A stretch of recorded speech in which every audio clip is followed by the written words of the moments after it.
ጤና ይስጥልን ተከብራችሁ የሬዲዮ ቤተሰቦችና አድማጮች ዕለቱን ዜናዎችን እናሰማችኋለን። ዜናው የምናሰማችሁ ነው ቶማስ ፋና ታምሩግናን ባለንበት ሰዓት አቆጣጠር ዛሬ ነሐሴ 6 ቀን 2018 ዓ.ም ዜናዎችን ከማሰማታችን በፊት አርዕስተ ዜናውን እናስቀድማለን።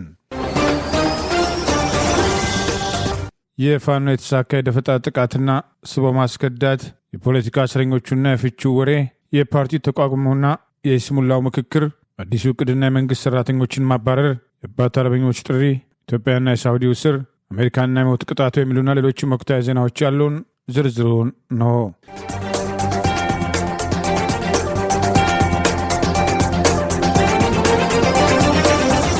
አፋብን ጎንደር ጠቅላይ ግዛት በላይ ዕዝ በተለያዩ ግንባሮች ያደረገውን ውጊያ ተከትሎ ድል መቀዳጀቱን ገለጸ። በጌምድር ክፍለ ጦር አይሸሽም ብርጌድ በጠላት ላይ የሰነዘረውን ድንገተኛ ጥቃት ተከትሎ 31 ባንዳ አድማ ብተናና ሚሊሻ አባላት ሙትና ቁስለኛ መሆናቸውን ገለጸ። የአማራ ፋኖ ብሔራዊ ንቅናቄ ጎንደር ጠቅላይ ግዛት በላይ ዕዝ ዛሬ ነሐሴ 6 ቀን 2018 በተለያዩ ግንባሮች ያደረጋቸውን ውጊያ አስታኮ ይፋ ባደረገው መረጃ የዕዙ 202ኛ ኮር በጌምድር ክፍለ ጦር አይሸሽም ብርጌድ በጠላት ኃይል ላይ በወሰደው የተጠና የደፈ ጥቃት 31 ባንዳ አድማ ብተናና የሚሊሻ አባላት ሙትና ቁስለኛ መሆናቸውን ገልጿል። ዛሬ ነሐሴ 6 ቀን 2018 ዓ.ም አፋብን ጎንደር ጠቅላይ ግዛት በላይ ዕዝ 202ኛ ኮር በጌምድር ክፍለ ጦር አይሸሽም ዮሐንስ ብርጌድ ባካሄደው በዚህ የተቀናጀ የደፈጣ ጥቃት የጠላት ኃይል መነሻውን አርማጮ ወረዳ ቆላ ሮቢት ከተማ በማድረግ ሌሊቱን ሙሉ ወደ ጋና ዮሐንስ ቀበሌ ሲጓዝ አድሮ ትንኮሳ ለማድረግ ቢሞክርም ቀድሞ መረጃ የነበራቸው የብርጌዷ ቃኝ ሻለቃዎች በጠላት ላይ የተጠናና የተቀናጀ ጥቃት ሰንዝረው ሰብአዊና ቁሳዊ ኪሳራ ማድረሳቸውን ገልጿል። በዚህ የተጠና ጥቃት 31 ባንዳ አድማ ብተናና ሚሊሻ አባላት ሙትና ቁስለኛ ከመሆናቸው በተጨማሪ 5 ክላሽንኮቭ፣ 2 የቃታ መሳሪያ ከነፍስ ተኳሹ፣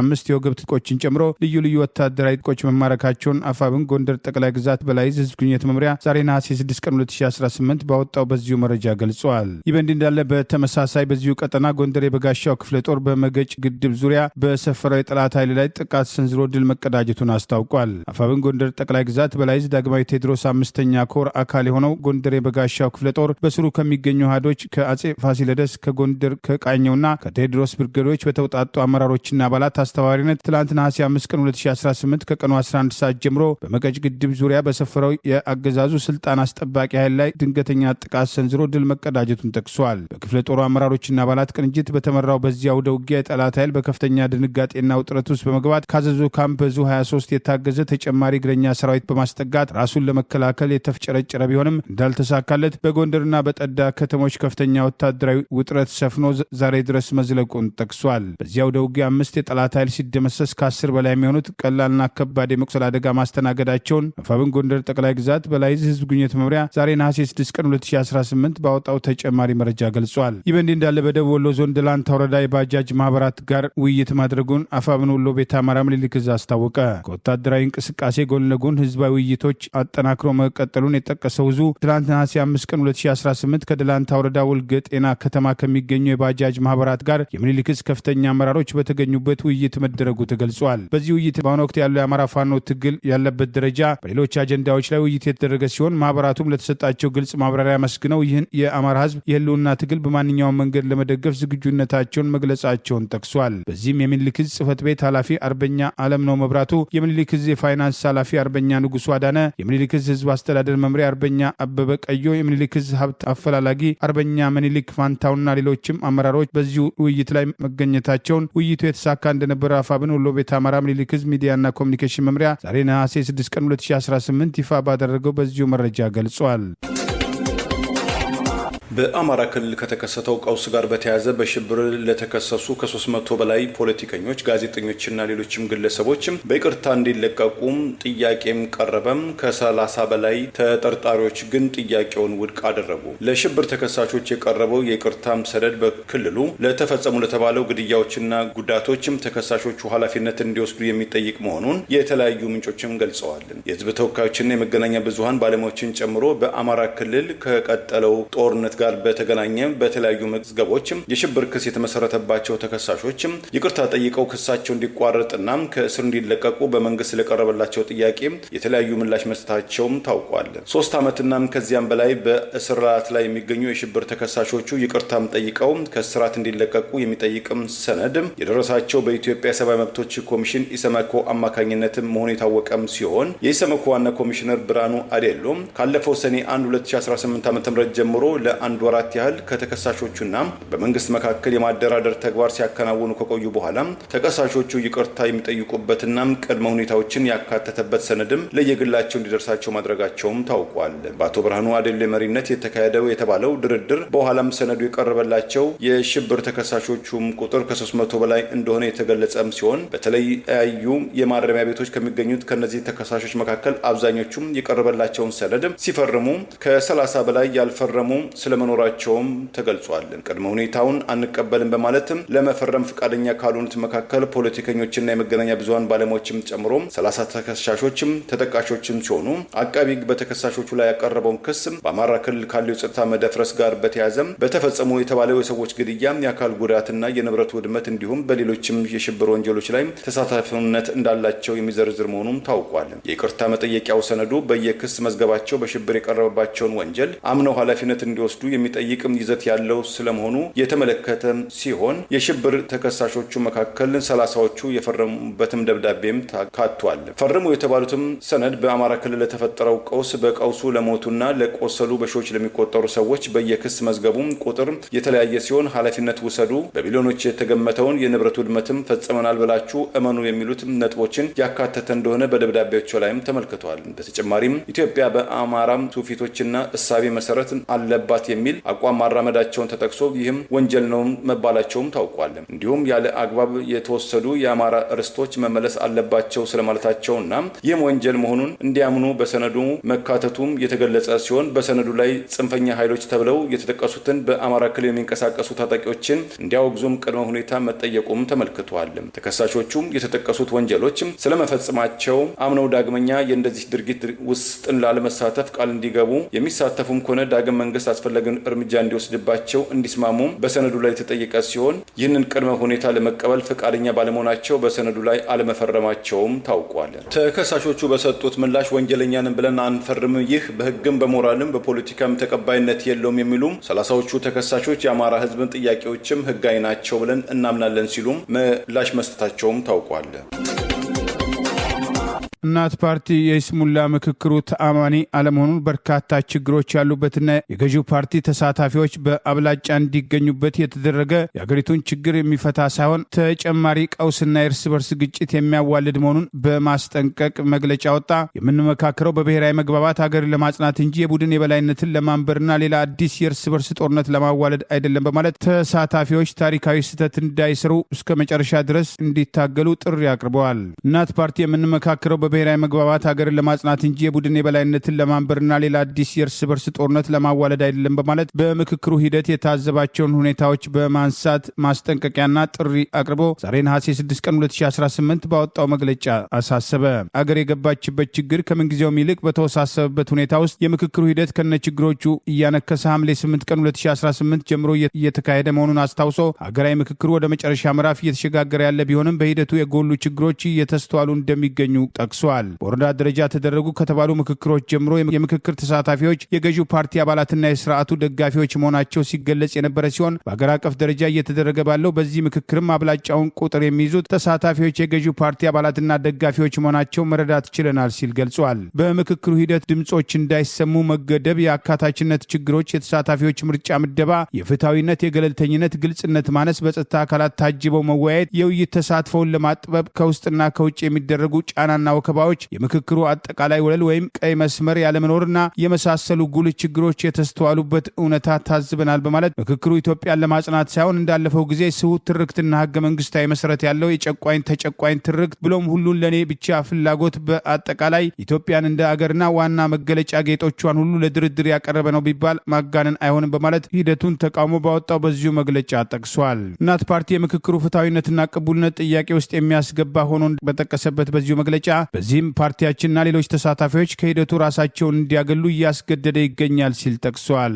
ምክክሩ የቅንጦት ጊዜ ሁነት ሳይሆን የቀውስ ጊዜ መፍትሄ ማመንጫ ውጥን ሊሆን ይገባ እንደነበር የጠቀሰው እናት ፓርቲ ቀዳሚው ዘርና ጎሳ ላይ የተመሰረተው ፌዴራሊዝም ሀገራችን ሊያጠፋት ከጫፍ ደርሶ እያለ ይህን ያፈጠጠ አደጋ ሊያስቀር ወይም ሊያለዝብ የሚችል መፍትሄ ይጠበቅ የነበረ ቢሆንም ምልክቱ እንኳን አለመታየቱ እጅግ የሚያስቆጭ ነው ሲል እንዲያውም ገና ምክክሩ ሳይጠናቀቅ አንዳንድ ክልሎች በስም ተጠርተው ሌላ ክልል ለማዋለድ ምክረ ሀሳብ ሲነሳ ብቻ በደስታ ይጨበጭባል። ሌላው ደግሞ ማን ነክቶን እያለ በማናለብኝነት መግለጫ ይሰጣል። ይህም በዘርና በጎሳ ላይ የተመሰረተ ፖለቲካ ለሀገር አንድነትና ህልውና ስጋት መሆኑን አንዱ ማሳያ ነበር ሲል ገልጿል። እናት ፓርቲ በዚህ ሂደት ውስጥ በምክክር ስም ተላለፉ በሚባሉ ስምምነቶች ላይ ፊርማውን የማያሳርፍ መሆኑን ህዝባችን እንዲያውቅልን እንፈልጋለን ያለ ሲሆን ገዢው ፓርቲ በሀገራዊ ምክክሩ ስም ለማሳካት ከሚፈልገው ማንኛውም ፍላጎትና ሀገርን አስይዞ ከሚደረግ የፖለቲካ ቁማር እንዲታቀብ እናሳስባለን ያለ ሲሆን ተመካካሪዎች ለጊዜያዊ ጥቅምና የፖለቲካ ውሳኔዎች ሽፋን ከመስጠትና በታሪክ ተወቃሽ ከሚያደርጉ ድርጊቶች በመቆጠብ ለሀገርና ለህዝብ መቆምን በቀረችው አጭር ጊዜም ቢሆን በድፍረት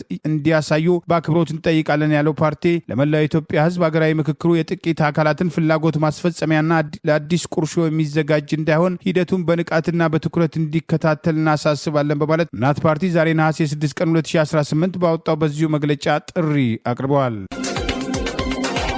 9 የትግራይ ክልል የሲቪክም ተቋማትና በሴቶች መብቶች ዙሪያ የሚያውጠነጥኑ ተሟጋቾች በዘውዱ ሀፍቱ ግድያም ዙሪያ የተጠረጠሩ የእድሜ ልክም እስራት የተበየነባቸው 2 ተጠርጣሪዎችን በነጻ በለቀቀው የመቀሌው ዞን ፍርድ ቤት ውሳኔ ላይ ምርመራም እንዲካሄድም ጥሪ ያቀረቡ። የተከሳሾቹም መካከል አንዱ ወላጅ አባትም ኮሬሉ ከስልጣን እንዲወርዱም ጥያቄ አቀረቡ። በ32 ዓመቷ ዘውዱ ሀፍቱ ግድያ ጋር በተያያዘ ባለፈው ሐምሌ በፈረንጆቹ ጁላይ 11 2020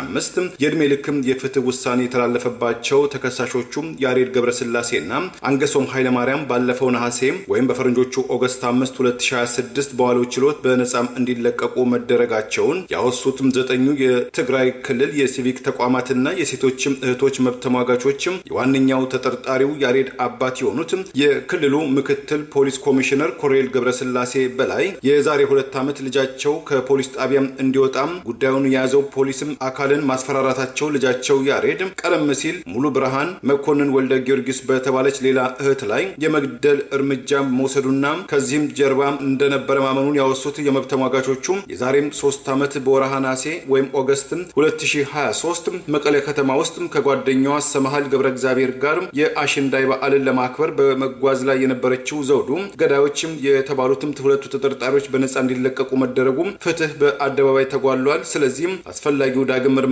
ይካሄድም ሲሉ በደብዳቤያቸው ተማጽነዋል። ጉዳት ለደረሰባቸው ወይም ለሚያሻቸው እህቶችም ጥላ ወይም አምብሬላ ፎር ዘ ኒዲ፣ ሀድኪን ሾው፣ ሳባም ፖድካስት፣ የካህኖም ኢትዮጵያም ጨምሮም 9 የሲቪክና የሰብአዊ መብት ተሟጋቾች በዚህ የይግባኝ ደብዳቤያቸው የትግራይ ክልል የፍትህ ቢሮና አቃቢ ህግም የሰሞነኛውን የዘውዱ ገዳዮችን ውሳኔ ዳግም በአስቸኳይ እንዲመረምሩ በማስረጃነት የቀረበው የኦሪጂናል የስልክ መረጃም ዳግም እንዲቀርብ በፍትህ ሂደቱ ላይ የጥቅም ተቃርኖ ወይም ኮንፍሊክት ኦፍ ኢንተረስት አላቸው ያሏቸውን ኮሬል ገብረስላሴ በላይም ከኃላፊነታቸው እንዲነሱ ዓለም አቀፍ የሴቶች ጉዳይ በትግራይ ክልል በሴቶች እና በልጃገረዶች ላይ በሚደረገው የጾታም ትንኮሳም ዙሪያ ጣልቃም እንዲገባውም ተማጽነዋል። ቴድሮስ እዚህ አገዛዙ ስልጣን አስጠባቂ ወታደሮች ከነትጥቃቸው ፋኖን መቀላቀላቸውን አስታወቀ። የአገዛዙ ሰራዊት እየፈረሰ ፋኖን መቀላቀል ቀጥሏል ሲል የአማራ ፋኖ ብሔራዊ ንቅናቄ ጎጃም ጠቅላይ ግዛት ቴድሮስ 206ኛ ኮር 14ኛ ክፍለ ጦር ህዝብ ግንኙነት ዛሬ ነሐሴ 6 ቀን 2018 ዓ.ም የአብይ አገዛዝ ስልጣን አስጠባቂ ሰራዊት አባላት የኮሩን 14ኛ ክፍለ ጦር በረኛ ጅምላ ሙተራ ሻለቃን ከነትጥቃቸው መቀላቀላቸውን አስታውቋል። እነዚህም 10 አለቃ እሸቴ መርሻ ከአገዛዙ 6ኛ እዝ 10ኛ ክፍለ ጦር ከ5ኛ ሬጂመንት ከሻምበል 1 የጋንታ መሪ የነበረ ከጎዛምን ወረዳ ከቸርተከል ታዳጊ ከተማ በመክዳት 1 ዶጅ ክላሽ ከነሙሉ ትጥቁ በመያዝ በረኛው ጁምላ ሙተራ ሻለቃን መቀላቀሉን ጠቅሷል። ወታደር ሀብታሙ ጊዜ ያገዛዙ የፓራ ኮማንዶ አባል የነበረ ከጎዛምን ወረዳ ከቸርተከል ታዳጊ ከተማ ከጥምር ጦሩ 1 ኤስኬኤስ መሳሪያ በመያዝ የበረኛው ጁምላ ሙተራ ሻለቃን መቀላቀሉን የጠቀሰ ሲሆን ወታደር ነብዩ ስንታ ያገዛዙ ሌላው የፓራ ኮማንዶ አባል ከደብረ ኤልያስ ከመሸገው ጥምር ጦር አንዶች ሰደፍ ክላሽ ከነሙሉ ትጥቁ በመያዝ የበረኛው ጅምላ ሙተራ ሻለቃን መቀላቀሉን ይኸው መረጃ ጠቅሷል። ሌላው ወታደር ጌታቸው ገደፈው ያገዛዙ ስልጣን አስጠባቂ ጦር 6ኛ እዝ 10ኛ ክፍለ ጦር የሻለቃ ፐርሶኔል የነበረ ከጎዛመን ወረዳ ቸርተከል ታዳጊ ከተማ አንድ ጥቁር ክላሽ ከነሙሉ ትጥቁ በመያዝ በተመሳሳይ በረኛው ጅምላ ሙተራ ሻለቃን መቀላቀሉን ዛሬ በወጣው በዚሁ መረጃ ገልጿል። ወታደር አበባው ዳኘ ከአገዛዙ ጦር 6ኛ እዝ 10ኛ ክፍለ ጦር 5ኛ ሬጅመንት ምክትል ጋንታ ማሪ የነበረው በተመሳሳይ ከጎዛመን ወረዳ ከቸርተከል ታዳጊ ከተማ መክራት አንድ ጥቁር ክላሽ ከነሙሉ ትጥቁ በመያዝ ወደ በረኛው ጅምላ ሙተራ ሻለቃ መቀላቀሉን የጠቀሰው መረጃ ሌሎችም ኑ በሰላም ለመጣ በራችን ክፍት ነው፣ በክፉ ለመጣብን ክንዳችን የሳት ነበልባል ነው በማለት አፋብን ጎጃም ጠቅላይ ግዛት ቴዎድሮስ ዕዝ 206ኛ ኮር 14ኛ ክፍለ ጦር ህዝብ ግንኙነት ክፍል ስቦ ማስከዳቱ ተጠናክሮ መቀጠሉን ዛሬ ነሐሴ 6 ቀን 2018 ዓ.ም ባወጣው መረጃ ገልጿል። ይህ በእንዲህ እንዳለ ያገዛዙ ስልጣን አስጠባቂ ወታደራዊ አዛዦች በከፍተኛ ደረጃ የዘረፉትን ሀብት አካብተዋል። የድሃ ልጅ በጦርነት እየተማገደ እስከ መቼ ድረስ እንቀጥላለን በሚል በተለይም የትኛው የባለስልጣን ልጅ የትኛው የጦር አዛዥ ልጅ ነው ጦር ሜዳ ገብቶ የሚዋጋው? እነሱ በየጊዜው የሚያነሱትን ጦርነት እየተዋጋ ልንኖር አንችልም፣ በቃን የሚሉ ድምጾች በአገዛዙ ስልጣን አስጠባቂ ሰራዊት ውስጥ በከፍተኛ ደረጃ መነጋገሪያ መሆናቸውን የአገዛዙ ወታደራዊ አዛዦች የሰራዊት አባላቱን እየሰበሰቡ ከፋፋዮችን አጋልጡ የሚል ተደጋጋሚ ጥሪ ቢያቀርቡም ብሶቱ የሁሉም በሆኑን አንዱን አሳልፎ መስጠት እንደማይፈልግና ለፋኖ እጃቸውን ከነትጥቃቸው ከሚሰጡት ሌላ ከየጦር ካምፑ እየጠፉ ወደ ቤተሰቦቻቸው የሚሄዱና መንገድ ላይ መሳሪያቸውን እየሸጡ መሳፈሪያና ልብስ እየተቀበሉ የሚጠፉም ቁጥራቸው ከጊዜ ወደ ጊዜ እየጨመረ መምጣቱን አማራ ክልል ከዚህ ቀደም የገቡ አልተመለሱም፣ እኛም ገብተን አንመለስም፣ ህይወታችንን ለማን ብለን እናጣለን የሚሉ ቅሬታዎች እያደጉ ሲሆን በተለይም በአገዛዙ ስልጣን አስጠባቂ ሰራዊት ውስጥ የኦሮሞ ብሔር ተወላጅ የሆኑ ወታደራዊ አዛዦች ከማንም በላይ ነን በሚል በጥላቻ ጭምር የሚያደርጉት ንግግርና ለነሱ የተለየ መብት እንደተሰጣቸው አድርገው በሰራዊቱ ላይ የሚያደርጉት እንቅስቃሴ ከጊዜ ወደ ጊዜ ቅሬታ እየፈጠረ መምጣቱን እኛ ለእናንተ ስልጣን ሲባል የጥይት ማብረጃ አንሆንም የሚል ቅሬታዎች ያላቸው በቡድን ጭምር መጥፋት መጀመራቸውን የሚጠቅሱ መረጃዎች ይወጡ ይገኛል። አገዛዙ በአማራ ህዝብ ላይ ይፋ ጦርነት ባወጀበት ወቅት በ3 ወሩ ስጥቅ ብቻ ሳይሆን ቀበቶ እናስፈታለን በሚል እብሪት የከፈተው ጦርነት ከ3 ዓመት በላይ የዘለቀ ሲሆን ይህንን ተከትሎ ለፋኖ እጃቸውን የሚሰጡ ወደ ቤተሰቦቻቸው እንዲሄዱ የሚፈቀድላቸው ሲሆን ትግሉን ፈቅደው ከሚቀላቀሉት ሌላ በአገዛዙ በኩል ፋኖን እንዳይቀላቀሉ በተደጋጋሚ የሚደረገው ቅስቀሳ ውጤት አለማምጣቱ ተደጋግሞ ሲጠቀስ ቆይቷል። በምክክር ሽፋን አዲስ አበባን ወደ ኦሮሚያ ለማጠቃለል የሚደረገውን እንቅስቃሴ አገዛዙ አጠናክሮ ቀጥሏል። በምክክሩ የሚሳተፉ አባላት ባላዩት ቃለ ጉባኤ ላይ ስም ዝርዝራቸውን ብቻ አይተው እንዲፈርሙ የቀረበላቸውን ጥያቄ ባለመቀበል ብዙዎቹ ረግጠው እየወጡ ነው። በአዲስ አበባ ጉዳይ ውይይት በተደረገባቸው ቡድኖች ውስጥ ያልነበሩ አዳዲስ ተሳታፊዎች በስም ተካተው ጭምር የቀረበው ቃለ ጉባኤ ተከትሎ ለኮሚሽኑ ዋና ኮሚሽነር ፕሮፌሰር መስፍን አርአያ የቀረበው ቅሬታ ስልጣን እንደሌላቸውና ለይስሙላ እንደሚንቀሳቀሱ የሚያጋልጥ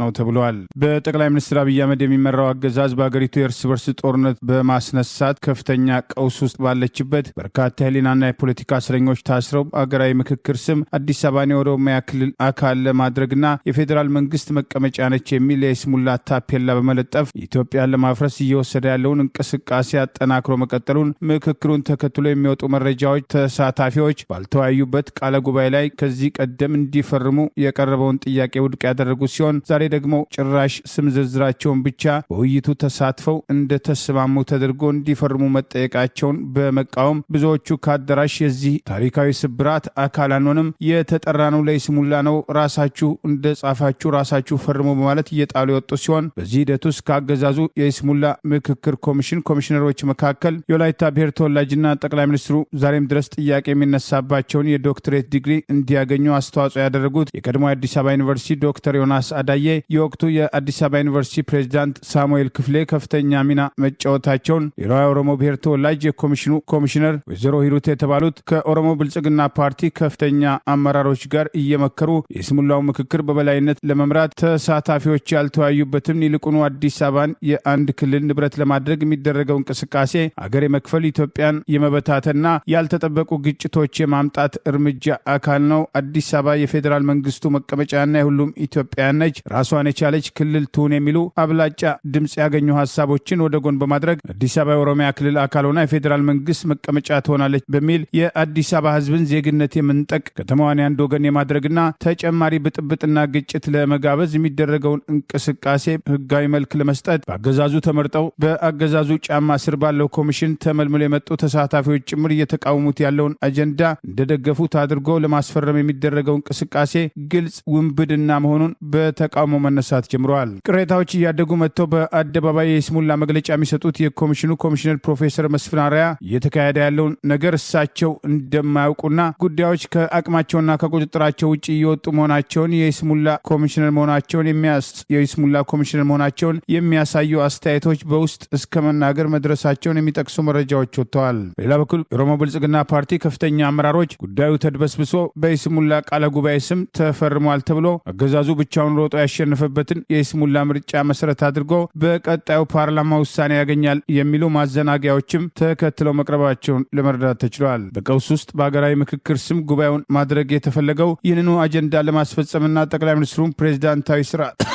ሚኒስትሩ የፈለጉትን ፕሬዚዳንታዊ ስርዓት ለማንገስ ቢሆንም ሁለቱም አጀንዳዎች ለማንገስ ቢሆንም በተለይም አዲስ አበባን የኦሮሚያ ክልል እናደርጋለን የሚለው እንቅስቃሴ ስልጣን ላይ ያለው አገዛዝ የቀረችውን እድል ተጠቅሞ ተጨማሪ ብጥብጥ ለመክፈት ተጨማሪ ብጥብጥና ግጭት በመፍጠር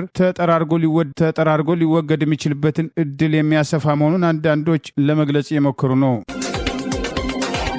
የቢራ መጠጥ ጠማቂው ሃኒከን በኢትዮጵያ ውስጥ ከሚገኙ የግል ኩባንያዎች ከፍተኛው ግብር ከፋይ የግል ኩባንያ መሆኑም ተገለጸ። በተጠናቀቀው የ2018 ዓ.ም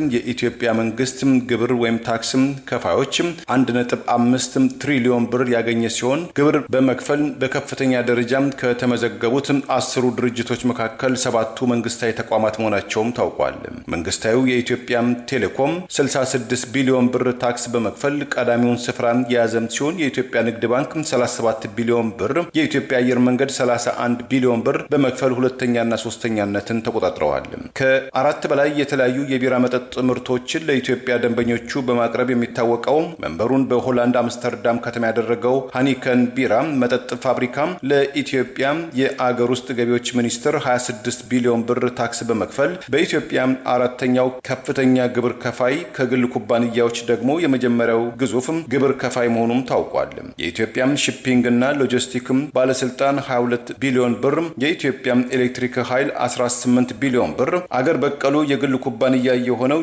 የአዋሽ ባንክ 15.5 ቢሊዮን ብር፣ ሌላኛው የቢራ ጠማቂው BGI ኢትዮጵያ 12.6 ቢሊዮን ብር፣ የኢትዮጵያ አውራ ጎዳናዎች አስተዳደር 12.33 ቢሊዮን ብር ታክስ በመክፈል እንደ ቅደም ተከተላቸው መመዝገባቸውም ታውቋል። የአገሪቱን ሀብት በብልጭልጭ ፕሮጀክቶችና በጦርነት እያባከነ ያለው አገዛዝ ለኢኮኖሚ ችግሩና ድህነቱ የመንግስት ሰራተኛ ምክንያት ነው ማለት ከ70% በላይ መንግስት ሰራተኞችን ለመቀነስ እቅድ አውጥቶ እየተንቀሳቀሰ መሆኑን የሚጠቅስ መረጃ ወጥቷል። በኢትዮጵያ ስልጣን ላይ ለመቆየት የጠቅላይ ሚኒስትሩ አገዛዝ የእርስ በርስ ጦርነትን ብቸኛ አማራጭ አድርጓል በማለት የአገሪቱን ሀብት በከፍተኛ ደረጃ በጦርነት በማውደም ብቻ ሳይሆን ጦርነቱን ተከትሎ ኢኮኖሚያዊ ቀውሱ እየተስፋፋ መሄድ፣ ህገወጥ የግብር ጫናና አገዛዙ ይስሙላ በአዲስ አበባ ዙሪያ የሚሰራቸው ብልጭልጭ ፕሮጀክቶችና በየቦታው ሰው አልባ የሆኑ የመዝናኛ ሪዞርቶች የሀገር ሀብት በከፍተኛ ደረጃ ያባከኑ ቢሆንም ለሀገሪቱ መደየት ምክንያቱ የመንግስት ሰራተኛ ነው ማለት 70% በላይ መንግስት ሰራተኞችን በፌዴራል በክልል ደረጃ ጭምር ለማፈናቀል እቅድ አውጥተው እየተንቀሳቀሱ መሆኑን ይህን እቅዱ ተግባራዊ ለማድረግ በብልጽግና ፓርቲ ተደረገ የተባለ ጥናት መሰረት አድርጎ ጠቅላይ ሚኒስትር አብይ አህመድ ውሳኔ መስጠታቸውና ይህንን ደረጃ በደረጃ ተግባራዊ ለማድረግ እየተንቀሳቀሱ መሆኑን የሚጠቅሱ መረጃዎች ወጥተዋል። የቀድሞ ኦሮሚያ ክልል ካቢኔ አባል ዶክተር ሚልኬሳ ሚዳጋ በመንግስት መዋቅር በፌዴራል በክልል ደረጃ ያሉ የመንግስት ሰራተኞችን እንደ አገር ችግር በማየት ብልጽግናችንን በእነዚህ ማሳካት አንችልም፣ የአገር ሀብት ይበላሉ በሚል ሰራተኞችን አፈናቅሎ ሜዳ ላይ ለመጣል እቅድ አውጥተው በጠቅላይ ሚኒስትሩ ውሳኔ ሰጭነት ተግባራዊ ለማድረግ እየተንቀሳቀሱ መሆኑን መረጃ እንዳለው ጭምር ገልጸዋል። አገዛዙ ከዚህ ቀደም በአዲስ አበባ የፌዴራል ሰራተኞችና የከተማ አስተዳደሩ ሰራተኞችን የብሔር ተዋጽኦ አስተዋጽኦ እፈውዛለሁ በሚል በፈተና ሽፋን በርካቶችን ያፈናቀለ ሲሆን ይህንኑ ድርጊቱን ተግባራዊ ለማድረግ እነማን ይቀራሉ እነማን ይባረራሉ የሚል እቅድ አውጥቶ ይህንኑ በመስራት ላይ እንደሚገኝና በየክልሎቹ ከፌዴራል መንግስቱ መቀመጫ አዲስ አበባ ጀምሮ በአዲስ አበባ ክልልና በአዲስ አበባ ከተማ አስተዳደር በተለያዩ ክልሎች ውስጥ የሚገኙ የመንግስት ሰራተኞችን በከፍተኛ ደረጃ ለመቀነስ የሀገር ሀብት የሚያባክነው ጦርነትና ብልጭልጭ ፕሮጀክቶች ሳይሆን ለደሞዝ ክፍያ ነው በሚል ተጨማሪ ስራ መፍጠር ያቃተው አገዛዝ ከ70 በመቶ በላይ የመንግስት ሰራተኞችን ስራ አጥ ለማድረግ እቅድ አውጥቶ እየተንቀሳቀሰ መሆኑን የቀድሞ ኦሮሚያ ክልል ካቢኔ አባል አጋልጠዋል። መንግስት ሰራተኛ በኢትዮጵያ ውስጥ 70% ሊበተን ነው። የመንግስት ሰራተኛ በዝቶ ገንዘብ ይበላል፣ እሱ ነው ኢትዮጵያ ህዝብን የሚቆረጥመው ብሎ አብይ ደምድሟል። ይህንን በሪሰርች የሆነ የፓርቲ ሪሰርች አድርገው የፌዴራሉም የአዲስ አበባም የኦሮሚያውም የአማራም የሁሉም ክልሎች የመንግስት ሰራተኛ በ70% እንዲቀነስ ተወስኗል። በፓርቲ ደረጃ ተወስኖ በየክልል የእንትን ቅነሳው እንዴት ይሆናል? እነማን ናቸው የሚባረረው? ተባሮ መንገደኛ ለማኝ የሚሆኑ የትኛው መንግስት ሰራተኛ ነው የሚለው የተለየ ውሳኔው ተላልፎ በፌዴራል ደረጃም በአዲስ አበባ ደረጃም በኦሮሚያ ደረጃ እየተሰራበት እናውቃለን። በአማራ ክልልም እየተሰራበት ነው። የመንግስት ሰራተኛው እስከ ዛሬ ድረስ ለ20 ዓመት 30 ዓመት ሁሉ ሰርታል ከሆነ ትባረራል። በቃ ምንድነው ምክንያቱ የተባለው? ሳቹሬት አድርጓል። መንግስት ሰራተኛው ዘጭ ብሎ ምንም ፕሮዳክቲቭ አይደለም ነው የተባለው። በጥናታቸው ዶክመንት አለኝ። ይህ በእንዲህ እንዳለ አገዛዙ የተከተለውን የተሳሳተ ፖሊሲ ተከትሎ የመንግስት ሰራተኛው የጤና ባለሙያዎችን ጨምሮ በየጊዜው ኢኮኖሚያዊ ቀውሱን ተከትሎ የደሞዝ ጭማሪና የትርፍ ሰዓት ክፍያ እንዲከፈላቸው እየጠየቁ ቢሆንም በአንዳንድ አካባቢዎች መምህራንና የጤና ባለሙያዎችን ጨምሮ በተለይም በደቡብ የተለያዩ ክልሎች ውስጥ ደሞዝ የሚቆራረጥባቸው አንዳንዶችም ያልተከፈላቸው መኖራቸው በተደጋጋሚ ሲዘገብ መቆየቱ አይዘነጋም። ሰራተኛው በጋራ ለመብቱ እስካልታገለ ድረስ ስርዓቱ ጎዳና ተዳዳሪ ሊያደርገው መዘጋጀቱን በአግባቡ ሊረዳ ይገባል የሚሉ አስተያየቶችም ተከትለው መቅረብ ጀምረዋል።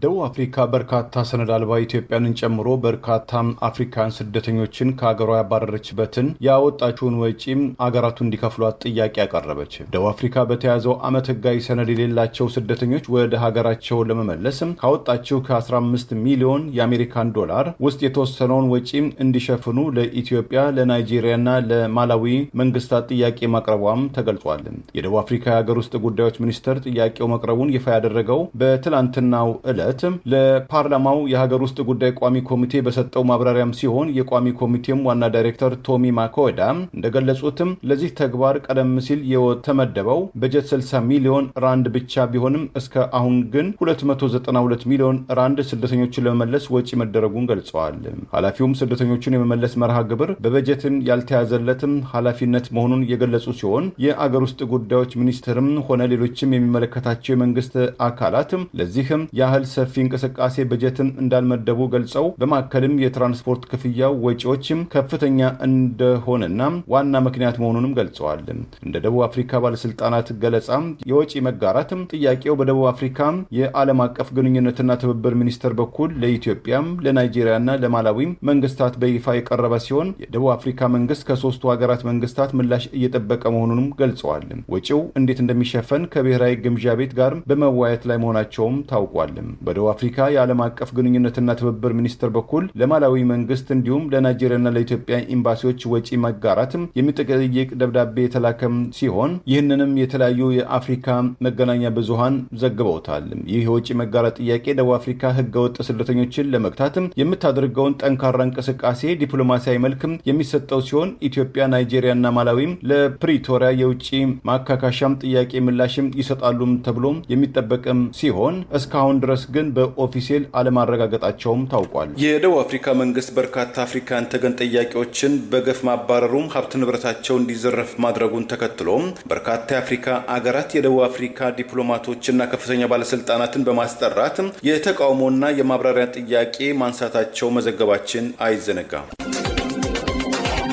የአማራ ፋኖ ብሔራዊ ንቅናቄ አባት አርበኞች ምክር ቤት በወቅታዊ ጉዳይ ያደረገውን ውይይት መሰረት አድርጎ በህዝብ ላይ ጦርነት የከፈተውና እየተዳከመ ካለው አገዛዝ ጎን የተሰለፉ የጸጥታና የፖለቲካ አመራሮች በጊዜ የህዝቡን ትግል እንዲቀላቀሉ የምህረት ጥሪ ያቀረቡ። የአማራ ፋኖ ብሔራዊ ንቅናቄ አባት አርበኞች ምክር ቤት በወቅታዊ ጉዳይ ላይ ያደረገውን ውይይት መሰረት አድርጎ ዛሬ ነሐሴ 6 ቀን 2018 ይፋ ባደረገው መግለጫ በህዝብ ላይ ጦርነት ከፍቶ የአማራ ህዝብን እየጨፈጨፈና የዘር ማጥፋት እየፈጸመ የሚገኘው አገዛዝ ከጊዜ ወደ ጊዜ እየተዳከመ የመጣና ወደፊትም መገርሰሱ እንደማይቀርብ ጠቅሰው ከአገዛዙ ጎን የተሰለፉ የመከላከያ ሰራዊት አባላት የሰለጠኑት የአገር ዳር ድንበር ለመጠበቅ እንጂ ህዝብን ለመጨፍጨፍ አለመሆኑን አውቀው ከአማራ ህዝብ ጎን እንዲሰለፉ የምህረት ጥሪ ያቀረቡ ሲሆን አማራን እርስ በርስ አጫርሳለሁ በሚል ያሰለፋቸው አድማ ብተና ሚሊሻና ፖሊስ አባላት የአማራ ብልጽግና በሚል ሽፋን የሚንቀሳቀሱ የፖለቲካ አመራሮች ሁሉ የህዝቡን ትግል እንዲቀላቀሉ የመጨረሻ ያሉትን የምህረት ጥሪ አቅርበዋል። የአማራ ፋኖ ብሔራዊ ንቅናቄ የሚያደርገው የህልውና ተጋድሎ ያገዛዙ ሰራዊት አከርካሪ በመስበር ላይ እንደሚገኝ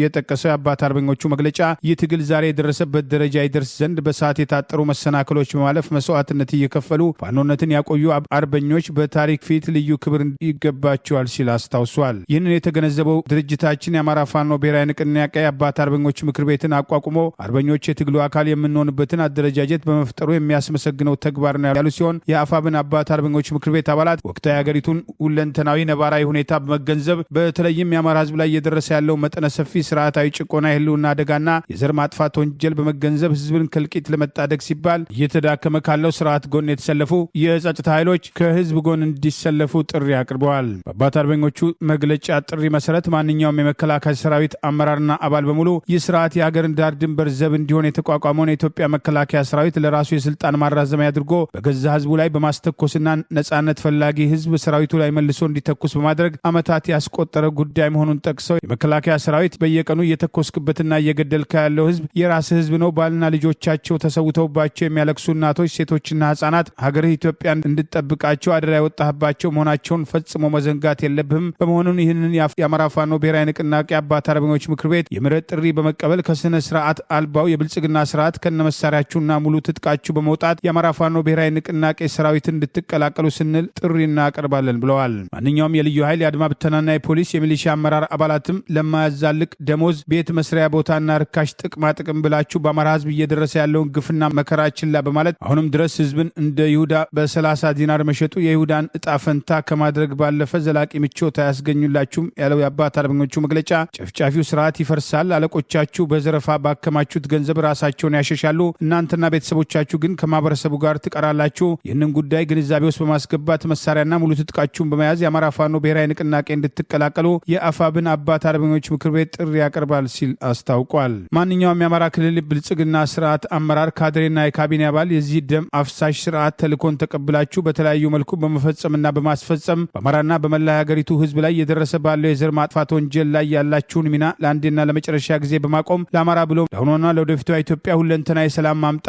አማራዊ አገራዊና ሰብአዊ ግዴታችሁ በመሆኑ የአማራ ፋኖ ብሔራዊ ንቅናቄን በመቀላቀል የበኩላችሁ እንድትወጡ ስንል አባት አርበኞች ምክር ቤት ጥሪ እናቀርባለን በማለት በዚሁ መግለጫ ጥሪ አቅርበዋል። የአማራ ፋኖ ብሔራዊ ንቅናቄ አባት አርበኞች ምክር ቤት አባላት ኮማንደር አረጋ አለባቸው፣ ሺህ አለቃ አብነው ታደሰ፣ አሽኔ ዘመዱ፣ ቢያዝን በዜ፣ አርበኛ ሼቴ በየ፣ አርበኛ ሰፈር መለስ፣ ሻምበል ገብሩ ሌህ፣ አርበኛ ደስታው ደመላሽ፣ ሻምበል መሰረት አለሙ ከመግለጫው ጋር ስማቸውን አያይዘው የምህረት ጥሪውን ዛሬ ነሐሴ 6 ቀን 2018 ባወጡት የምክር ቤቱ መግለጫ ጥሪ አቅርበዋል። የሳውዲ አረቢያ የድንበር ቁጥጥርና ቅኝት አባላት 8 ኢትዮጵያንን 280 ኪሎ ግራም የሚመዝን ጫትና 52 ኪሎ ግራም ሐሽሽ ጋርም በቁጥጥር ስር ማዋላቸውን አስታወቁ። ሳውዲም ጋዜጥም ዛሬ እንደዘገበው አሲር በተባለው የድንበር አካባቢ የተሰማሩ የሳውዲ የድንበር ጥበቃ ሰራተኞች 2 ኢትዮጵያን በህገወጥ መንገድ 200 ኪሎ ግራም ጫት ለማሸጋገር ሲሞክሩ በቁጥጥር ስር ማድረጋቸውን፣ በሌላ ተመሳሳይ የጸረ አደንዛዥ እጽም በዚያው አሲር ግዛት ውስጥ አድራሃም አልጃ ኒ በተባለም አካባቢም ክብደቱ 52 ኪሎ ግራም የሆነ ጫት በህገወጥ መንገድ ለማሸጋገር ሞክረዋል የተባሉ 2 ኢትዮጵያን ተጠርጣሪዎችም በቁጥጥር ስር መዋላቸው ተዘግበዋል። በጂዛን ግዛትም በኩል 80 ኪሎ ግራም ጫት ለማሸጋገር ሞክረዋል የተባሉ 4 ኢትዮጵያን ዜጎችም የሳውዲ የድንበር ጉምሩክ ህግን ጥሰዋል በማለትም ለእስራት መዳረጋቸው የተዘገበ ሲሆን የሳውዲ መንግስት ከአደንዛዥ እጽ ማዛወር ጋር በተያያዘ የተጠረጠሩ ሰዎችን በቁጥጥር ስር ለማዋል ይረዳው ዘንድ ዘንድ ዜጎቹ ማንነታቸውን ሳይጠቅሱም ትብብር እንዲያደርጉም ሲል ጥሪ አቅርበዋል። ሳውዲ አረቢያ የአደንዛዥ እጽም የሚያዘዋውሩ ኢትዮጵያንን ጨምሮ በርካታ የውጭ ሀገር ዜጎችን እስከ ሞት የሚያደርስ ቅጣት የምትቀጣ ሀገር መሆኗን በአሁኑ ወቅት 200 የሚጠጉ ኢትዮጵያን የሞት ቅጣት የሚጠብቃቸው ጉዳይ ብሔራዊና ዓለም አቀፋዊ ቁጣ መቀስቀሱ በሚነገርበት በዚህ ወቅት ኢትዮጵያን ወገኖች ለምን አደገኛ የሞት ቅጣት የሚያስከትል እርምጃን እንደመረጡ ከዚህ መጠነ ሰፊ የጫትና የሐሺሽ ዝውውር ጀርባ የእነማን እጆች እንዳለበት ለጊዜው አልተገለጸም።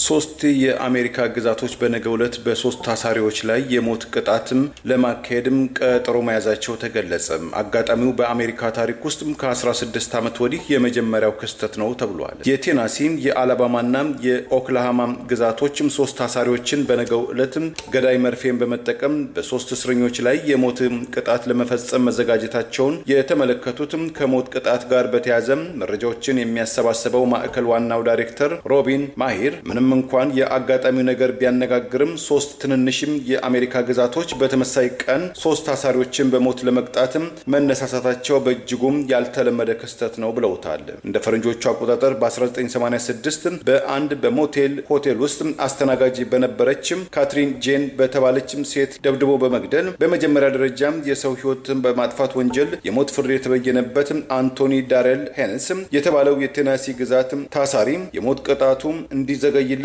ከጠበቆቹና ከ9 የሪፐብሊካን ፓርቲ ሴናተሮችም ተማጽኖ ጥያቄ ቢቀርብም የግዛቲቱ የሪፐብሊካን ፓርቲው ሀገረ ገዢው ቤል ሊም ውትወታውን አሻፈረኝ ማለታቸውም ተገልጿል። እንደ ቴናሲ የማረሚያ ቤት መረጃ በነገው ዕለት በግዛቲቱ የሰዓት አቆጣጠር ከጠዋቱ 10 AM ላይ በሞት ቅጣት ይህንን ዓለም ለአንዴና ለመጨረሻ ጊዜ ይሰናበታል የተባለው የስትሮክም ተጠቂው በከፊል የሰውነቱ አካል እንደ ልቡ የማይንቀሳቀስለት የ66 ዓመቱ አንቶኒ ዳረል ለመሰናበቻም ይሆን ዘንድ ምን አይነት ምግብና መጠጥ በነገው ዕለትም እንዲቀርብለት ፈልጋለም ተብሎ ለቀረበለት ጥያቄ ቢቻል የተጠበሰም ዶሮ፣ የተፈጨም ድንችም፣ ብስኩት፣ የዶሮ ሳንዱችም፣ የቸኮሌትም ቺፕስ፣ ኬክን፣ ጣፋጭም ሻይ ብቋደስ እወዳለሁም ብሏል። በአሜሪካ ግዛት ውስጥ ባለፈው ዓመት በ11 ግዛቶች ውስጥ 47 ታሳሪዎች በሞት የተቀጡም ሲሆን ይህም ቁጥር ካለፈው 2009 አውሮፓ አቆጣጠር ጀምሮ ከፍተኛ መሆኑን ተመልክቷል። የፍሎሪዳ ግዛት 19 ሰዎችን በሞት በመቅጣት ከፍተኛውን ቁጥር የያዘም ሲሆን አላባማም፣ ደቡብ ካሮላይናና ቴክሳስም እያንዳንዳቸው 3 ሰዎችን በሞትም ቀጥተዋል። ቴናሲም 3፣ አላባማም፣ ሚሲሲፒ፣ አሪዞና እና ኢንዲያና እያንዳንዳቸው 2፣ ሉዚያናና ሙዙሪ እንዲሁ እያንዳንዳቸው 1 ሰው በመቅጣትም የሞት ቅጣትን ተግባራዊ አድርገዋል። በዚህም በፈረንጆቹ 2026 በ4 ግዛቶች 19 ሰዎች በሞት የተቀጡም ሲሆን ፍሎሪዳም 2 ሰዎችን በሞት በመቅጣትም መሪነቱን ዳግም መያዙን መረጃዎችም ገልጸዋል። ለዛሬ ያሉን ዜናዎች እነዚህ ናቸው። ዜናውን ስታደምጡ ለቆያቸው የህብር ሬዲዮ ቤተሰቦችና አድማጮች ምስጋናችን ድረሳቸው። የህብር ሬዲዮ ኦፊሻል ዩቲዩብ ቻናላችንን ሰብስክራይብ ያላደረጋችሁ ሰብስክራይብ በማድረግ በተጨማሪም የደወል ምልክቱን በመጫን የህብር ሬዲዮ ቤተሰብ እንድትቀላቀሉ በአክብሮት እንጋብዛለን። እንደ ወትሮ ሁሉ የህብር ሬዲዮ ቤተሰቦች ፕሮግራሞቻችንን ላይክ በማድረግ ሼር በማድረግ አስተያየቶቻችሁን በመስጠት አብሮነታችሁን እንድትገልጹ በአክብሮት እንጠይቃለን። በድጋሚ እናመሰግናለን። ጤና ይስጥልን። ቸር እንቆይ።